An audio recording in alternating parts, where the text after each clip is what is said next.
Well, what are we going to talk about tonight? Well, as I understand it, your congregation is a strong and active congregation, and that you have a number of pioneers, and your average is over 10 hours a month, and that's all very fine. But you know, there's a dangerous place that every witness of Jehovah could find themselves in as time goes on. The most zealous witness of Jehovah, if they are not careful and alert, could find themselves in the comfort zone. The comfort zone is a dimension of sight and sound where strange things can happen. Very strange. You can come home from work tired. You can decide, I'm so tired, I don't feel like going to the meeting.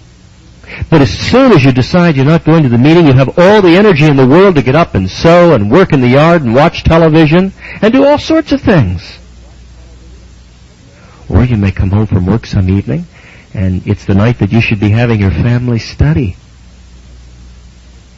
Family study. But you're tired.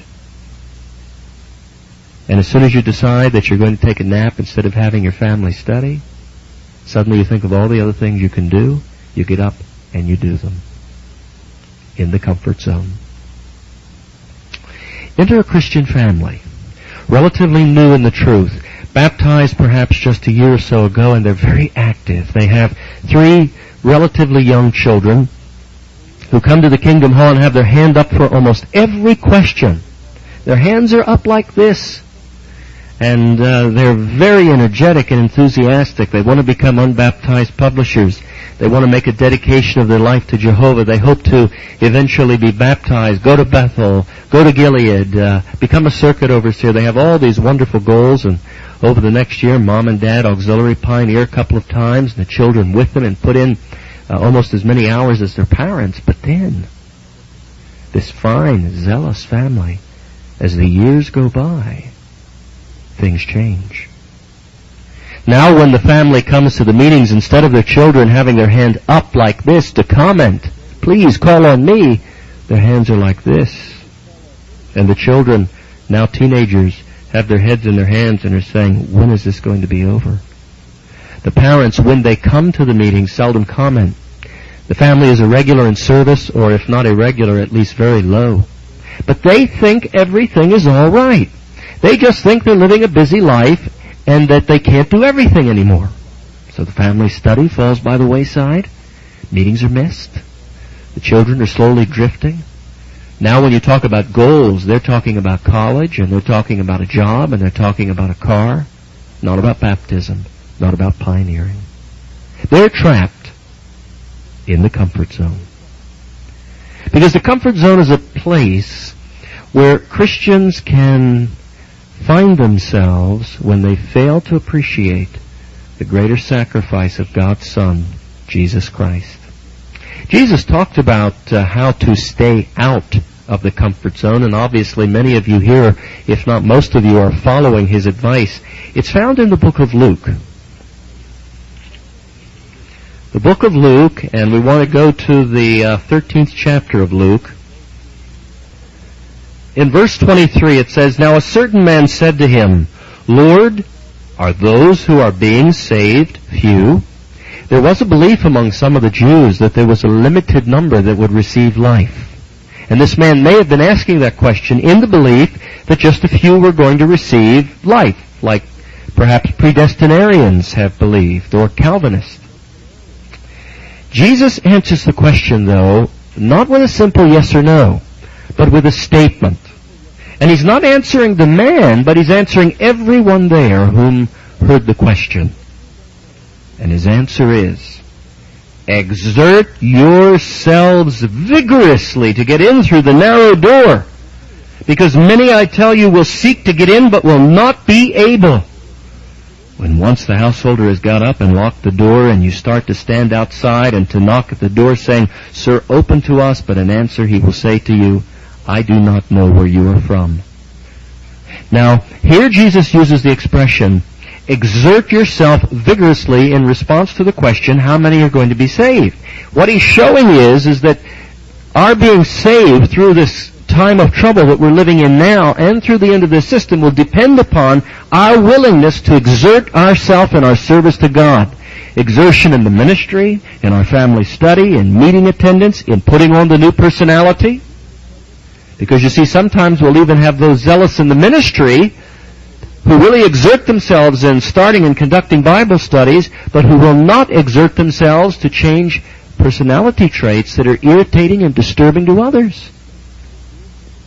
So you see, it's a balance. We have to exert ourselves in a number of areas.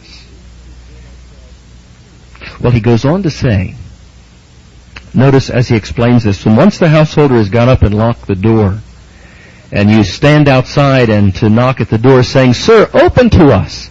But in answer he will say to you, "I do not know where you are from." Then you will start saying, "We ate and drank in front of you and taught in our broad ways." But he will speak and say to you, "I do not know where you are from. Get away from me, all you workers of lawlessness." Now, what was the point of the parable? That the man in the parable came at a time that was convenient to him. You can use this with your Bible students, because there are many Bible students out there in the territory that have studied with us, and they will tell you, "I believe this is the truth." But we don't see them at the Kingdom Hall, do we? We don't see them progressing toward dedication and baptism. Why? Because they do not want to exert themselves vigorously to get in through that narrow door to life. They want to come to Jehovah in a time and in a way that's convenient to them. That doesn't cause any problems with the family, or doesn't cause any problems with the friends in the neighborhood or at the church that they have been attending. But there may be some young ones growing up in the truth who are not making a dedication of their life to Jehovah. You know, we have some dear young ones who've been attending the Kingdom Hall and who've been studied with for 10 years and still haven't decided it's the truth. And we have other people we've studied with who are complete strangers to the truth for 1 year and get baptized. Now, how is it that some of our young ones who've been associated for 10 years can't make up their mind, but some who've only been associated for a year can? You know, it may be not that they really don't know that this is the truth, but some of our young ones may not want to exert themselves vigorously. It takes work to be a Christian, doesn't it? It involves sacrifice. And so that holds some back. The expression that Jesus used there, "exert yourself vigorously," comes from a Greek expression which means to be struggling. You can almost visualize the scene, perhaps back in the 1st century. A man wakes up in the middle of the night and he finds that his small home is on fire because some embers from where his wife cooked the meal that evening have caught the entire house ablaze. As he wakes up, he quickly rouses his family. The only way of escape left is through a small ventilation window. The door is blocked, the beams are falling, there's no other way of escape. So quickly he pushes his first son, his second son, and his daughter through this small opening. Finally he helps his wife up, and she squeezes through the opening. He's much larger than his wife, but still he jumps up, he sticks his arm through the window, and he begins to pull and pull and pull and pull, and he can feel the rock and the mortar tearing at his hips as he pulls himself, and the flames licking at his feet as finally he is able to struggle through that opening and out to the other side. That's the position we're in this system. We're struggling through a very narrow opening to get out of a dying system. When you stop struggling, you start sinking into the comfort zone. Every day it's a struggle, isn't it? Every day when you get up and you go to work and you have to face the people there. When you come home in the evening, and then you have to put on your spiritual or theocratic hat and come to the Kingdom Hall. It is a struggle. Getting the children ready for the meeting. It is a struggle. Not only getting them ready, but preparing them for the meeting as best one can. Having your family study. Taking time to offer them counsel and discipline that's given in a loving and understanding manner. All of it can be a struggle. But Jesus said it would be those who struggle that would make it. Those who are willing to put forth that kind of effort, those would be the ones who would make it. Now, how could a person tell if they are beginning to slip into the comfort zone?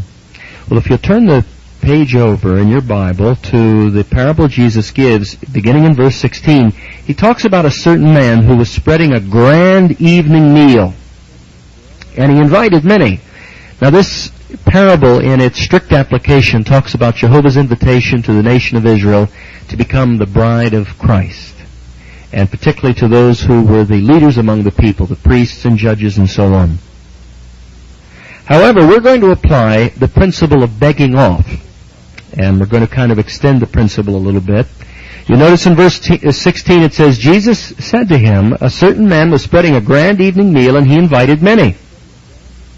And he sent his slave out at the hour of the evening meal to say to the invited ones, come, because things are now ready. These were not individuals who were not aware that they had been invited. They knew they'd been invited. They were just waiting for word to come because the banquet, the feast, was ready. That's Luke 14:16. It says, but they all in common started to beg off. The first one said to him, I bought a field and need to go out and see it. I ask you, have me excused. Another said, I bought 5 yoke of cattle and am going to examine them. I ask you, have me excused. Still another said, I just married a wife, and for this reason I cannot come. So the slave came up and reported these things to his master. Then the master, reported these things to the master. Then the householder became wrathful and said to his slave, go out quickly into the broad ways and the lanes of the city and bring in here the poor, crippled, blind, and lame. Now, why was the householder, the master, so angry? It sounded legitimate, but really what these were lame excuses. Now, let's look at the first one. Here's this Jewish businessman who said, I bought a field and need to go out and see it. I ask you, have me excused. Now, in all honesty, can you imagine a good Jewish businessman of the first century buying a field and laying down 1 denarius for it without having first seen it? Very likely the business transaction, took place on the very piece of property that he bought. It was an excuse.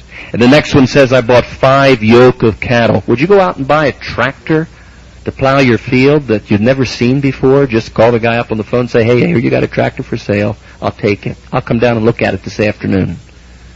This man had obviously seen those 5 yoke of cattle. If not him, someone representing him, more than likely he, before he laid down 1 denarius. But it was an excuse. And then the married man who knew he was invited to the banquet. What newly married person wouldn't enjoy a feast to celebrate their wedding at the hospitality of another? These were lame excuses. He didn't really have to go and look at that field, but he pulled something out of the air, to satisfy the servant who had come to invite him. Do we ever do that? Sometimes, like on Sunday afternoon, many of the friends don't support Sunday witnessing very well, and so when Sunday comes, you'll have a few come down front to the Kingdom Hall to meet for service if you have an afternoon morning meeting, or in the morning you may have a few that come out to support the morning meeting for service, and many of the others will stay home and they'll say, well, I have to go see Mama, or I had to get some things ready around the house, or, I work so long and so hard all week that on the weekend the only time I have to get things done is on Sunday. And we find ourselves making excuses. Think about it. If you have a morning meeting and you meet about 10 to 12, and you were to start in field service at 1 o'clock, you could be done by 3 and have 2 hours of service in, and then you can go and eat the biggest dinner and go to sleep or watch a football game or go visit your mother or do whatever you want to do for the rest of the evening with a good conscience. Some on Saturday will say things like, well, I'd like to go out on Saturday today, but, I've got to do some work around the house. It really looks bad around there. But I believe people can work on their home after lunch, can't they? The car hasn't been running that well, and I really need to get some work done on it. Or I need to do some work on it. But you can work on cars in the afternoon, can't you? You see how easy it is to make excuses. make excuses that are lame. Or maybe someone has a personality trait, very strong personality, and they want to dominate others, or they tend to be argumentative, and they've been in the truth for a while, and they tend to make the excuse, well, that's just the way I am. That's just the way I am. You're going to have to learn to accept me the way I am. And they make no effort. They don't exert themselves vigorously to make the changes necessary to conform to the personality of Christ. They say, well, I'm from the old school. The old school is the one Christ taught. It's the one we're reading about now. What we sometimes call the old school is just the old way. And if it were the right way, we would still be doing it. So we can't appeal to the old way, the harsh way. Well, I'm from the old school, when I go to the door, I tell it like it is, and if I insult them and they don't like it, that's too bad. Or if I'm dealing with the friends, I just tell it like it is, and if they get insulted, that's just too bad. Or maybe we tend to just have a temper or be difficult to get along with, you see, and we don't really exert ourselves. We make excuses. Well, that's the way everyone in my family is. We're all that way. I've always been that way. My father was that way. My son is that way. We'll always be that way. Well, that's quite an admission. So there are many areas of our life that we can exert ourselves in. Marriage, as was discussed this evening. Many times that's the one place where many of us don't change. We'll make great changes. We'll stop fornicating. We'll stop smoking. We'll stop drinking heavy. We'll stop using drugs. We'll leave a political party. But then when it comes to the way we treat our wife or our husband, we may not change at all. We may say, well, that's my wife or that's my husband, and they just have to understand me. Isn't that a lame excuse? We have to exert ourselves not only in the ministry, not only in getting to the meetings and studying with our family, not only in putting on the new personality, but in applying scriptural principles and laws in the home. There too we have to exert ourselves vigorously. Not make lame excuses, well, that's just the way I am. Or I'm from the old school, or well, you knew I was this way when you married me. See, that's not the way a Christian would talk, is it? But what would prevent a person from reaching out? For example, why might someone, maybe a brother who could reach out to serve as a ministerial servant, or why would a sister who could pioneer not pioneer? Why would a brother who could make all the meetings not make all the meetings? Why is it that some begin pulling back a little bit, begin measuring out or doling out incrementally their energy as far as how far they're going to push in serving Jehovah? Well, to understand that, turn back with me to the book of Matthew. Matthew, the 16th chapter, and the 24th verse. Now, if you notice just above that, beginning in verse 21, it says, "From that time forward, Jesus Christ commenced showing his disciples that he must go to Jerusalem, suffer many things from the older men and chief priests and scribes, and be killed, and on the third day be raised up." Well, now, Peter didn't like that very much. Just a few minutes earlier, Peter had identified Jesus as the Christ, and Jesus said to him, "It was my Father in heaven that revealed that to you." But now notice what Peter does when Jesus begins talking about what's going to happen to him in Jerusalem in the future.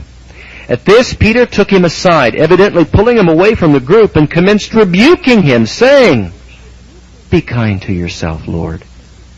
You'll not have this destiny at all." But turning his back, he said to Peter, "Get behind me, Satan. You are a stumbling block to me because you think not God's thoughts, but those of men." Peter said, "Be kind to yourself." Do we say that to ourselves? Take it easy, be kind, don't push it. Some have that view toward their children as they grow up and graduate from school. They present the view that, well, you don't want to be a pioneer and clean floors and just have an old wreck of a car that you have to drive and service. Why don't you go to college, or why don't you get a better job and you can still be a good publisher? marry and have some children and make us grandparents. Rather than urging them toward pioneering or Bethel service or Gilead, we might find ourselves encouraging our own children toward a lifestyle that represents what Peter said, being kind to yourself. Some have the attitude that, well, the end's still a long way off, or it didn't come when we expected. And so they begin to slow down a little bit. But when the end is coming has nothing to do with how hard we exert ourselves. Jesus was telling people to exert themselves vigorously 2,000 years ago, well before the end. But that's the lot of a Christian, exerting themselves vigorously. Now, Peter's statement indicated that at least him and probably some of the disciples had the view that when the going got tough, let's pull back. Let's find a way around. Let's not push this thing to a confrontation. But notice what Jesus says to all of those that are present. In verse 24, he says, "If anyone wants to come after me, let him disown himself, pick up his torture stake, and continually follow me." Now, here he says, if anyone wants to come after me, that is, if anyone wants to be truly a disciple or follower of Jesus, there's three things they have to do. One is they have to disown themselves, which means to reject ourselves utterly, deny ourselves. It doesn't mean giving up our will, but it means bending our will to conform to the will of God. It means when there's a conflict between what we want and what Jehovah clearly wants, Jehovah always wins. It means when there's a conflict between what we want and what Christ would have us do, Christ wins. Because we don't own ourselves anymore. We have a new owner. Then it says, pick up his torture stake. Picking up that torture stake would entail many of the hardships that come from being a Christian. On the job, when they make fun of you or call you names, or at school. Or the responsibility and the difficulties associated with being called one of Jehovah's Witnesses. All of that's entailed in that torture stake. That responsibility on our shoulders to walk the way our Master Christ trod. And that's often where the real exertion comes in, isn't it? Because once you pick the torture stake up, you can never put it down. And that's what Jesus says, continually follow me. But what we have the guarantee of is that Jehovah will give us the power beyond what's normal. So that even our earthen bodies, our clay vessels, these frail bodies that we have today, can be empowered to do marvelous things in response to Jehovah's will. But it's important before we go on to understand that we're not talking about something that's the same for everyone. There was a sister at Bethel a few years back who had been there for many, many years, and her health was so poor that all she could do was lie in bed. She couldn't move. She'd been reduced to a quadriplegic. She couldn't move, she couldn't get up. Everything had to be done for her. And this was a sister of the Anointed, and she felt very, very bad because she couldn't go to the meetings, she couldn't go in service, she couldn't even speak. All she could do was pray and meditate on the Word of God. And for that dear sister, that was whole-souled. She spent her days thinking about Jehovah, praying to Him, praying in behalf of the brothers out in the field, the governing body. That sister was whole-souled because she was doing all she could. So you see, it's relative. We can't say that everyone has to measure up to the same standard because we realize that we do the best within the framework of our circumstances. And we all have different circumstances, don't we? We have single parents in the audience without mates in the truth. And for them it's a very difficult struggle to raise their children without the aid of a father in the truth or a father at all. We know some of you sisters are working 40 and 50 hours a week perhaps, doing a man's job, getting a woman's pay, and then trying to raise your children on top of it. And that takes some real struggling. And what Jesus is saying to you in Luke chapter 13 is don't give up. What He's telling us here is that part of that burden is our Christian responsibility, that load of responsibility. And it may be hard, but when it gets hard, that's when you need to call out to Jehovah for help and strength, so as not to fall back into the comfort zone and say, well, it's just too difficult. I can't do it. God will give us the power beyond what's normal as we struggle against the difficulties that Satan puts before us. Some of you may have other problems. Some of you may be struggling because of depression. I know that some of our brothers around the country are suffering from severe depression, and for them to just get up and come to the Kingdom Hall and walk through that door and face a crowd of brothers and sisters here in the Kingdom Hall takes all the effort that they have. All the effort that they have. And they're struggling. They may feel as though they're not accomplishing much, but in fact, the very fact that they haven't given in to the depression and they're still coming to the meetings and doing what they can shows that they're struggling with all their might. And it's Jehovah who's giving them the power and the strength to do it. And some of our older brothers and sisters who may be here, older ones whose health is not good, who have arthritis or heart conditions or other diseases. Some may even have diseases that are terminal or could be terminal.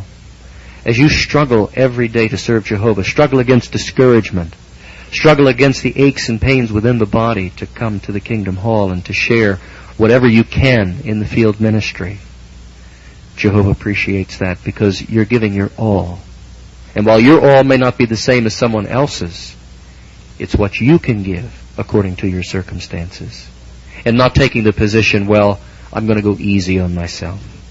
Now that's not to say that a person shouldn't rest, because the Bible balances this out with saying we shouldn't be righteous over much. We can't do everything.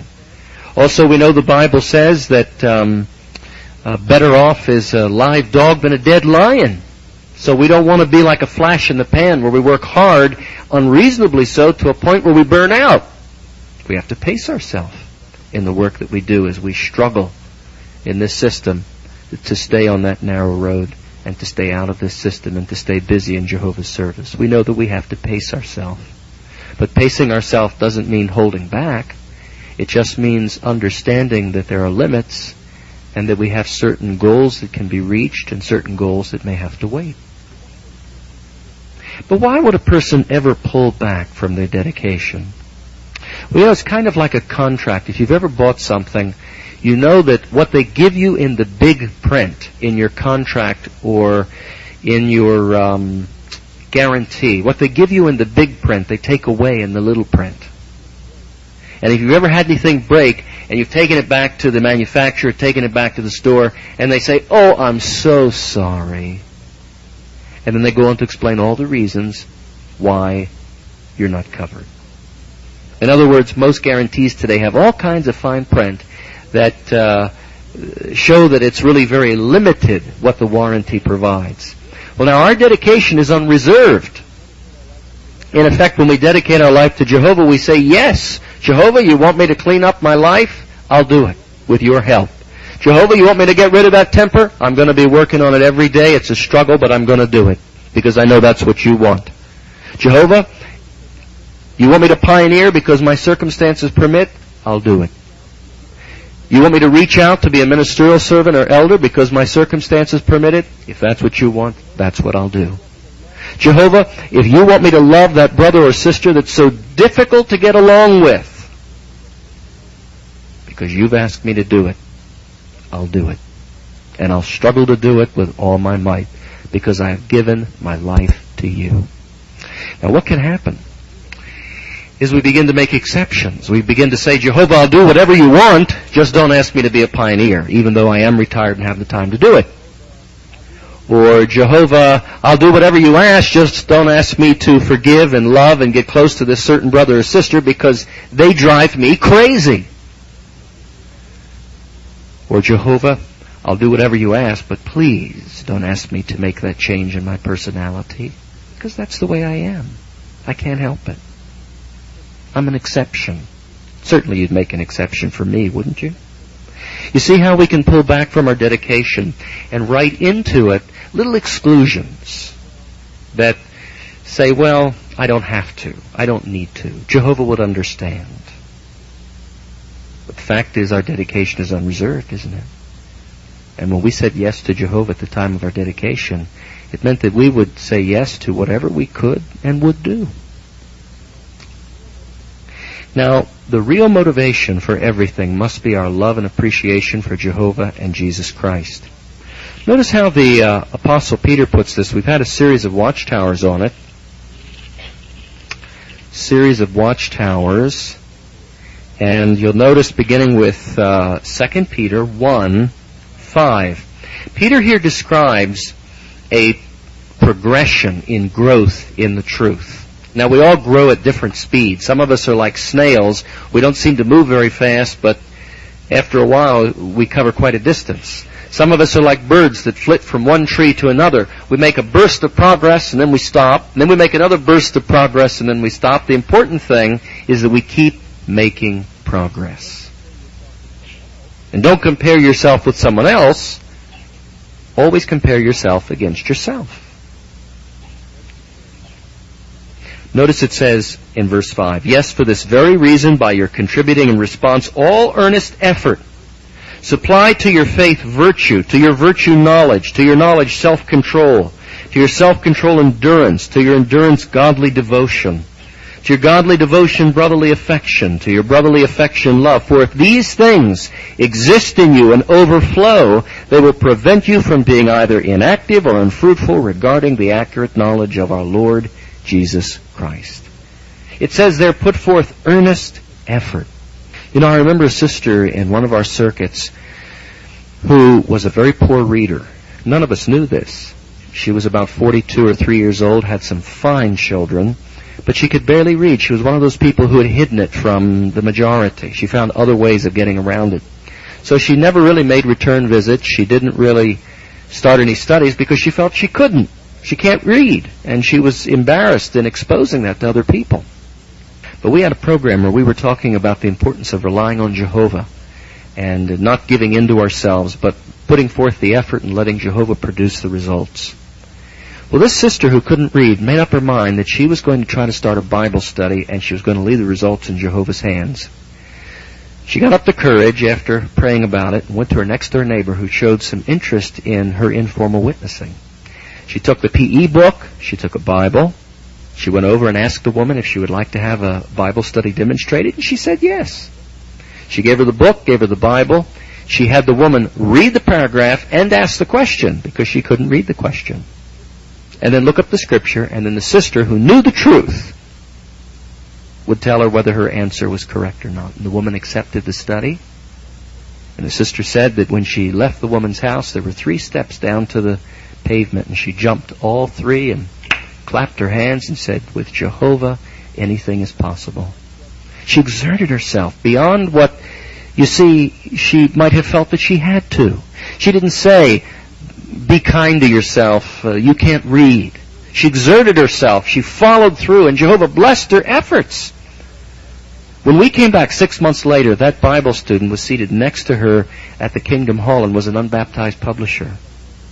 When we came back a year later in the district work, that young woman and her husband were both baptized and conducting their own Bible study with a man and woman who were unbaptized publishers, and they were all at the assembly. All of that because a sister who couldn't read was willing to exert herself vigorously. She told me too, she says, Brother Simons, I'm exerting myself in another way. She says, I'm learning to read. But she says, you see what Jehovah could do with a woman who couldn't even read and who could barely write her name. See how we make excuses sometimes. Jehovah can give us the strength, the power beyond what's normal. And if at the bottom of that is the love of God and an appreciation of the ransom sacrifice, there's so much we can do. Because you notice in verse 9 it says, for if these things are not present in anyone, that is, this progressive acquisition of godly qualities, it says he is blind, shutting his eyes to the light, and has become forgetful of his cleansing from his sins of long ago. So it says there, you see, that we can actually become forgetful of our cleansing. Forgetful of our cleansing. What does that mean?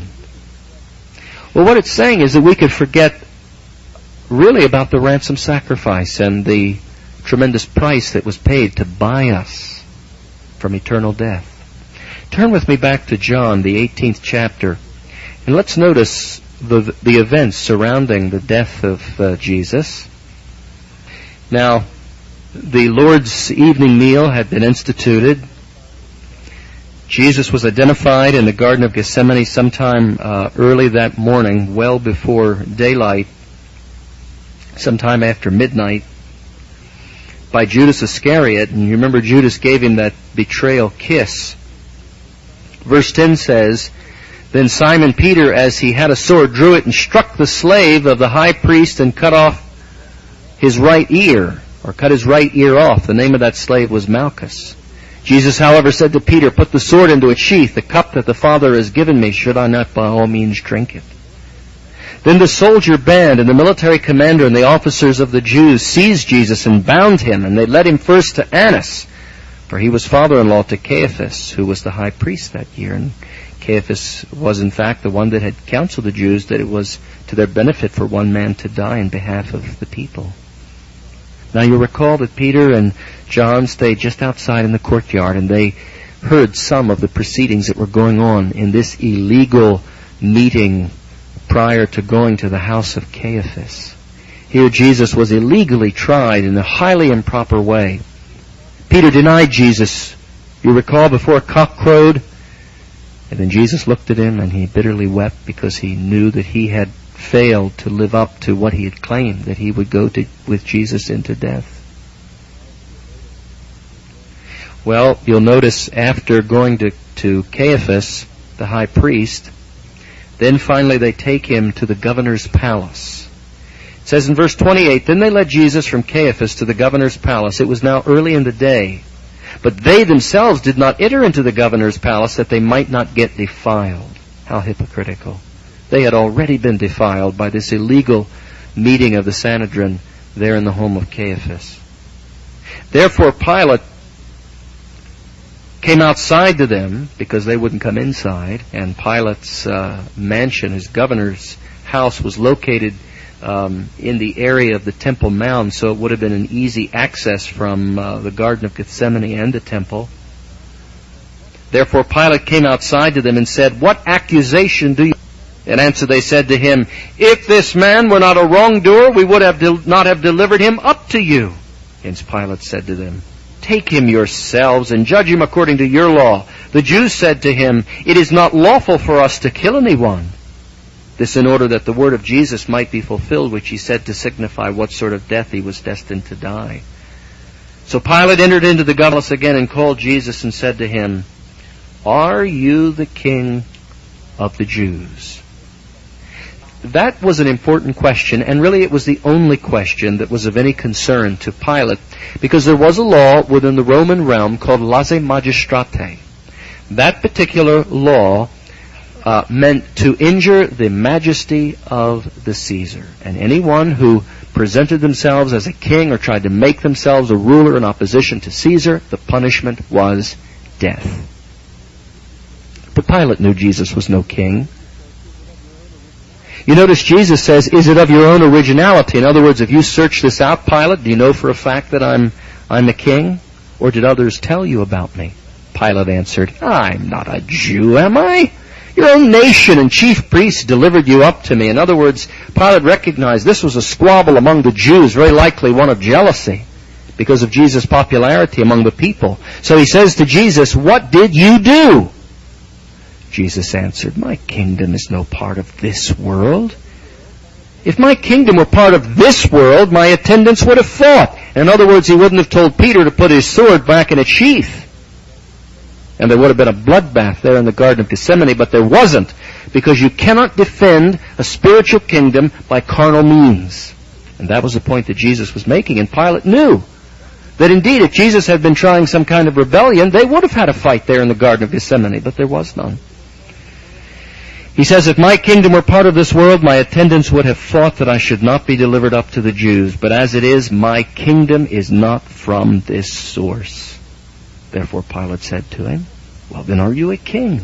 In other words, in what manner are you a king if your kingdom is not an earthly one?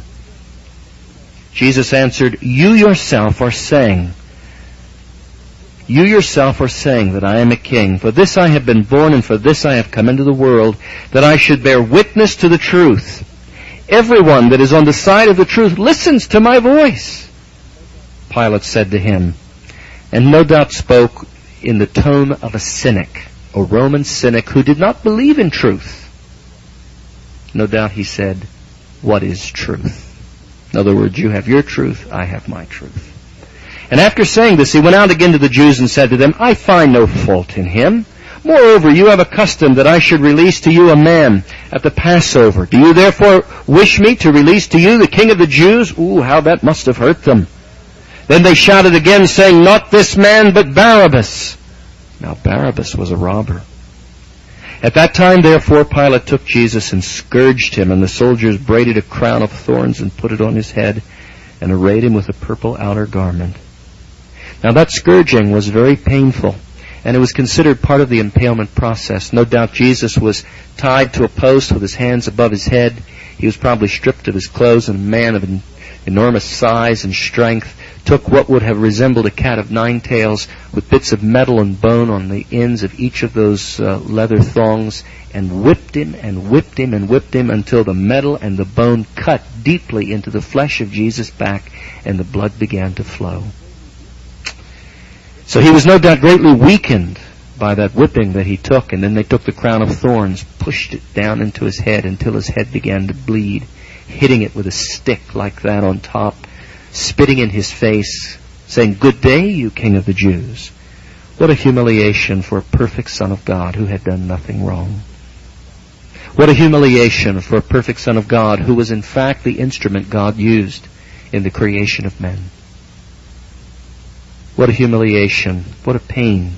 Great, great, great difficult suffering for a man who had served alongside his Father as a master worker, and who had said at the creation of man that he was especially fond of them. And what a sad outcome for a man who, as a spirit in heaven, had in fact been one of the angels that led the nation of Israel. Now a man on earth being put to death by the very people whom he had led.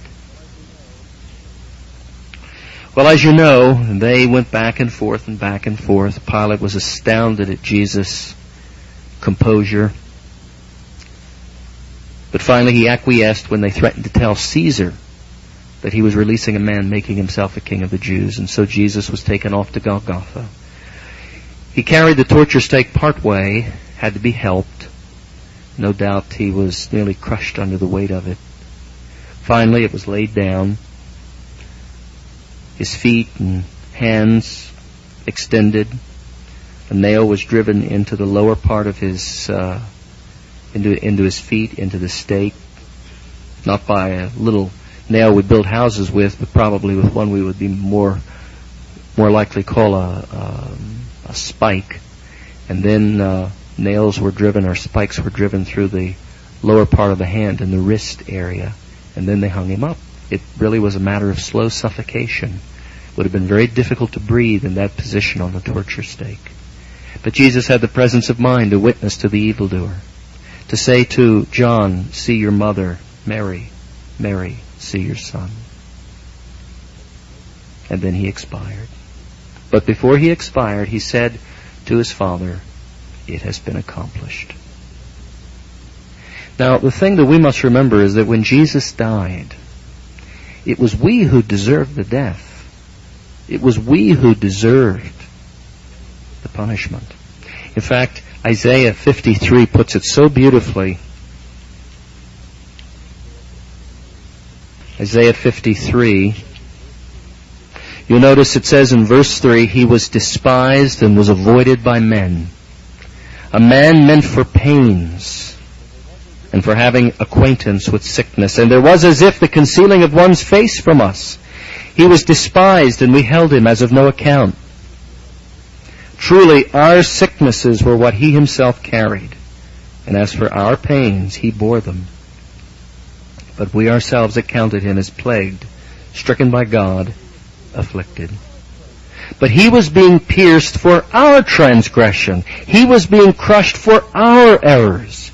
The chastisement meant for our peace was upon him, And because of His wounds, there has been a healing for us. Like sheep, all of us have wandered about. It was each one to his own way that we have turned. And Jehovah Himself has caused the error of us all to meet up with that one.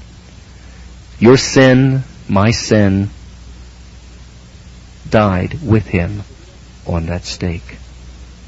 So we don't have to undergo punishment of everlasting death. Jesus took the punishment for us. It would be like a man on death row who's condemned to die by lethal injection, and he knows that this morning is the morning he's to be led off to a room in which the poison is to be injected into his body until he is dead.